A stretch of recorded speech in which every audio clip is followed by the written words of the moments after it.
Assalamualaikum warahmatullahi wabarakatuh dan salam sejahtera. Saya buat video ni adalah fokus kepada macam mana kita nak buat lab menggunakan software Electronic Workbench. Okey, untuk semester 2, untuk kod DJJ20053, kita ada 4 lab yang awak perlu buat lah by group. Jadi saya mohon kepada semua pelajar-pelajar saya, awak create the maximum untuk satu group adalah 4 orang. Okey. Set up antara awak untuk buat setiap lab. Okey, jadi video ni saya nak menerangkan macam mana awak nak menggunakan software Electronic Workbench. Okey, software Electronic Workbench yang saya minta pada awak untuk install, dan cara penggunaan, cara tutorial dia pun saya dah ada attachkan pada dalam group. Jadi saya harap awak boleh buat lah. Ini kemudian kita nak fokus kepada macam mana awak nak buat ataupun awak nak produce a report daripada lab tersebut. Okey. Jadi ni contoh lab pertama. Okey, iaitu under electrical circuit ataupun kurungan dia series lah. Jadi kita fokus kepada series resistor. Dalam kita nak create, kita nak buat lab ni, kita perlu baca arahan setiap satunya, step by step. Okey. Okey, kat sini lesson learning outcome. So awak boleh baca. So antara salah satunya determine the resistor based on color code. Yang ni awak boleh untuk color coding for resistor awak boleh download through CDOS. Saya dah upload dah benda tu. Kemudian how to measure the resistor, and then how to measure the current voltage.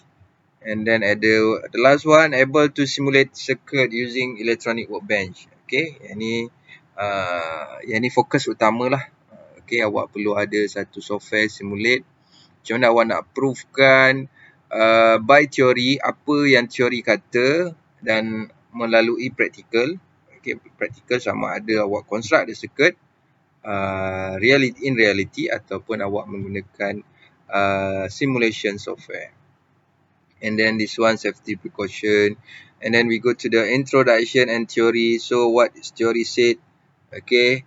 So untuk circuit, untuk lab pertama ni awak perlu ada tiga jenis resistor berlainan value. Kita ada V1, R1, R2, R3 disambungkan secara series dan disambungkan kepada main supply kita iaitu bateri. Okay, bateri.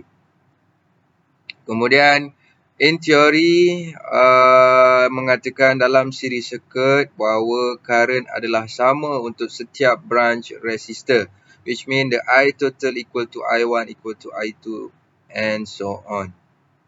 And then how to calculate the total resistor, you have to plus R1 plus R2 plus R3 and so on. Kalau ada 10 resistor, awak perlu campur keseluruhannya. Kemudian voltage. Voltage drop for every resistor adalah berlainan. Okey, bermaksud kalau awak nak dapatkan voltage total ataupun voltage supply, awak perlu tambahkan voltage drop pada R1 plus V2 plus V3 and so on. And then kat sini ada tip for measurement. Okay, dalam kita nak measure the value of current. Okay, current kita tengok kedudukan meter kita. Kita nak measure current, tengok kedudukan meter kita iaitu series dengan kita punya resistor.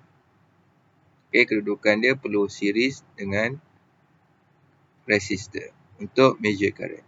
Tapi untuk measure voltage, okay, untuk measure voltage awak perlu tengok kat sini, kedudukan meter kita ni perlu, okay, perlu selari dengan resistor yang kita nak measure.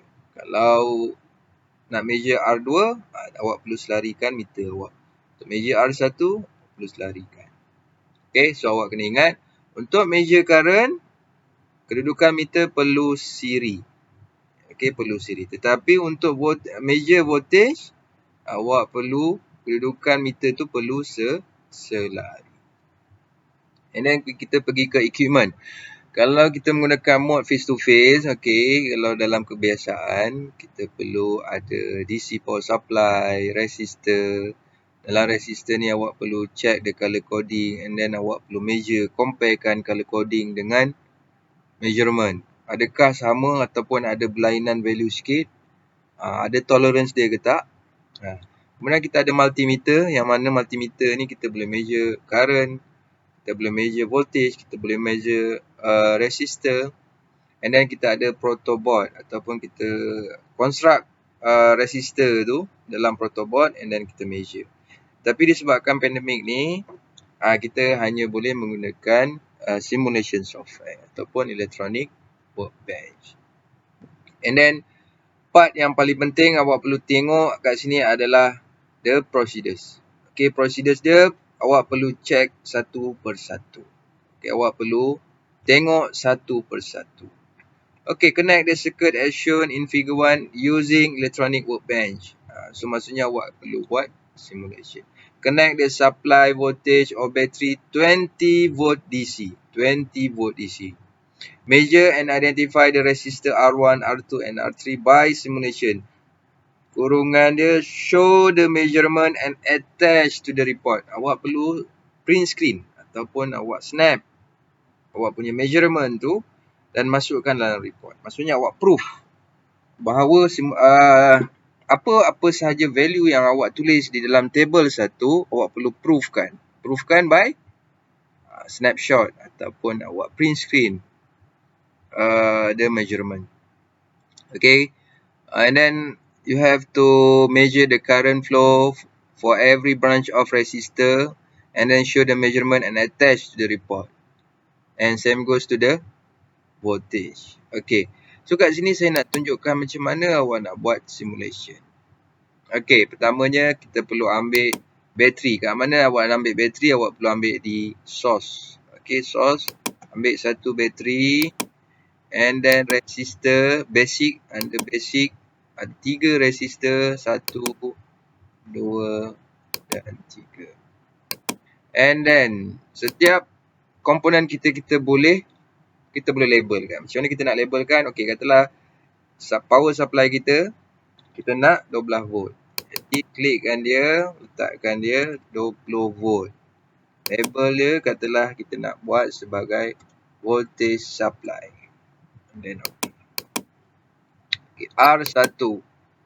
Okay, labelkan R1, value dia katalah kita nak letak 1 kilo ohm. Okay, remain 1 kilo ohm. R2 kita letaklah 2.2 kilo ohm. Dan R3 kita letaklah 630 ohm. Macam mana kita nak letak ohm? Kurangkan ke bawah saja. So ada 3 resistor. Pertamanya kita labelkan lah R2, R3. So macam mana kita nak rotate kan? Okay, rotate. Right click and then rotatekan dia lah. Yes. And then kita tengok balik, measure dan identify the resistor R1, R2 and R3 by simulation. Maksudnya awak kena measure the value of resistor for each resistor.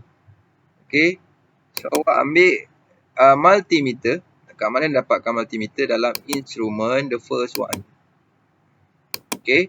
So awak kenakan kita nak measure the value of resistor 1.